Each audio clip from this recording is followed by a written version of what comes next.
What you do with life and in life is as a result of how you see life.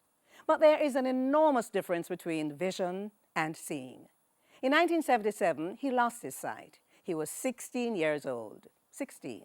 Since 1984, he has broken records on radio in Jamaica, Fame FM, KLAS FM, Cool 97 FM, and on the internet with chrismixradio.com. He declares that for him, blindness is an asset. Well, how else would the technology giant Apple come knocking on his door? My guest is a VIP, a visually impaired professional, Patrick Lafayette. You won't ever forget. Good evening. This is Profile. I am Faye Ellington.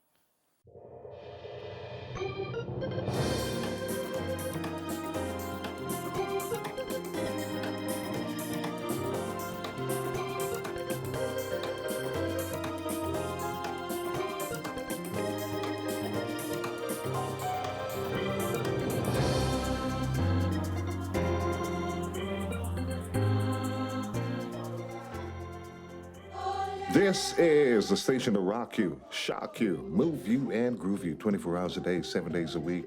My name is Patrick Lafayette. Don't you ever forget, it's Chris Mix Radio. Patrick with you.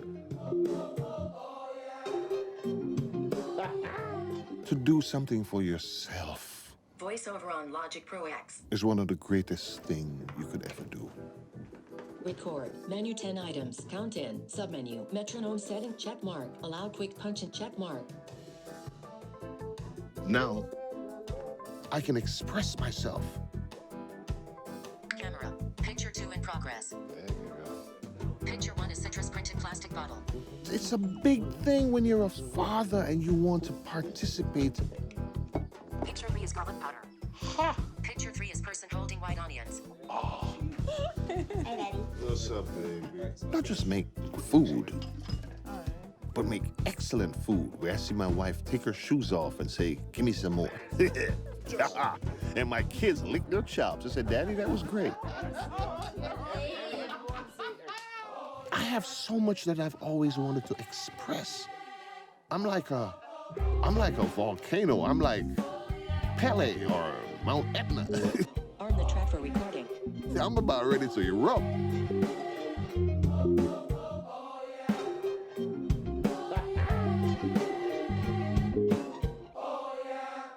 Oh, yeah, I got you. I just enjoyed watching your reaction just now. Oh, Patrick man. Lafayette, that was an amazing video.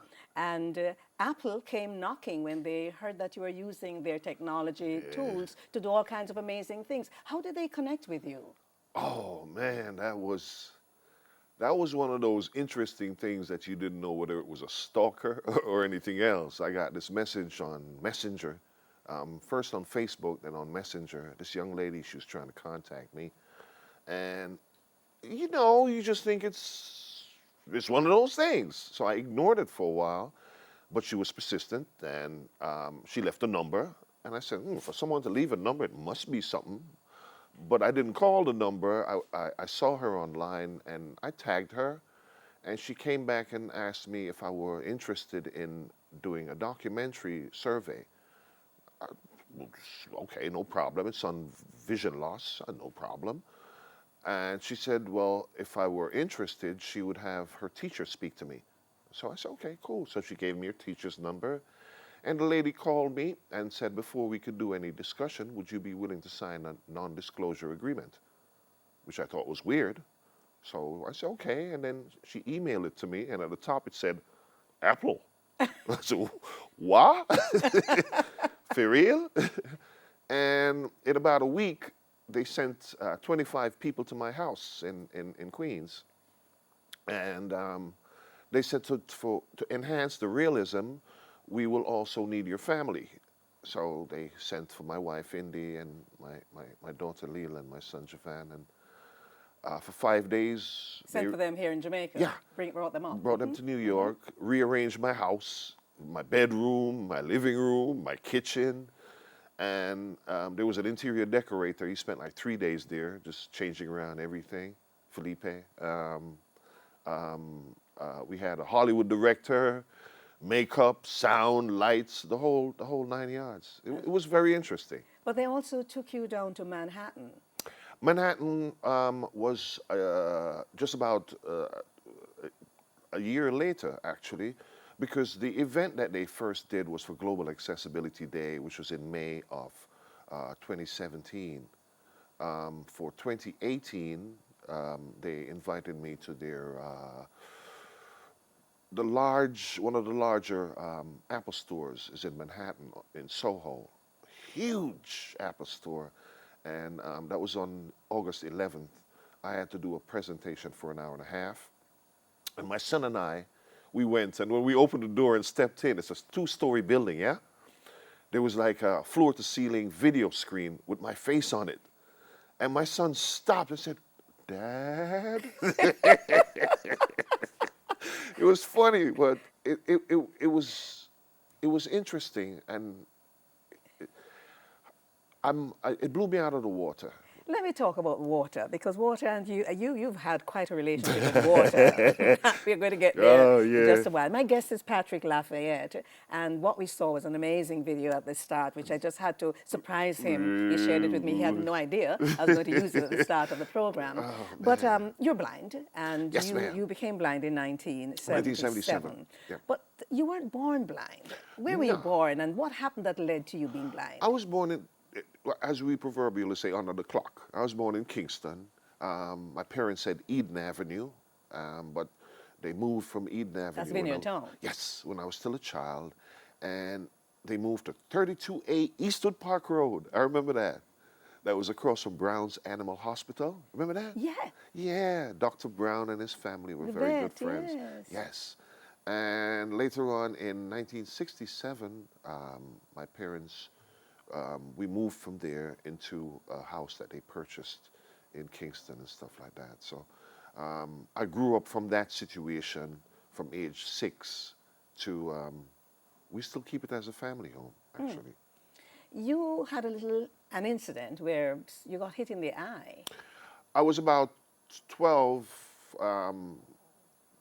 When you're kids, cricket is a great sport, and a lot of kids aspire to be cricketers in Jamaica. And at that time when we were kids, we didn't have all the facilities. We had a ball and we had a stick, so we call it bat up and catch, or stick ball, you know. And it's in one of those situations as kids with a whole bunch of other kids that the ball was missed by the bat, and I got hit in the left eye at that time. So that caused a bit of eye trauma. When I went to the hospital, I was told that after they did what they did, I developed a cataract on that eye. At 12 years? At 12, yeah. I even missed that common entrance, man. I even missed, my father was an usher for Holy Cross, Catholic, big Catholic person. And I was supposed to take First Holy Communion that year also. I didn't do that either. So there are a lot of things I missed out on that year. And after that period, after everything was settled down and the dust settled and everything, my parents became quite reserved about sending me out again. You know, now the kid has damaged one eye. They don't want him to damage the other one. So they even pulled me from school. Oh. And my mom was doing some private teaching and stuff like that with me. But I like the environment of the school. So I took it upon myself and I wrote a letter to a private school in Meadowbrook, and the principal there accepted me. But I outlasted that, man. After a while, I was teaching there. You were teaching? After a while, I learned all that because I'm quick with the knowledge, yeah? When you're hungry for knowledge, it's a different thing. And I guess I was hungry at the time. We're hungry for your story, but we must take a break just now. And I did mention water. When we come back, perhaps I'll lead you to water. Ah. You understand? And you can tell what really happened there. My guest is Patrick Lafayette, broadcaster, businessman, volunteer, board member of a number of organizations. Just a really great person. He's blind, and he says it's, for him, an asset. We'll be right back. This is Profile.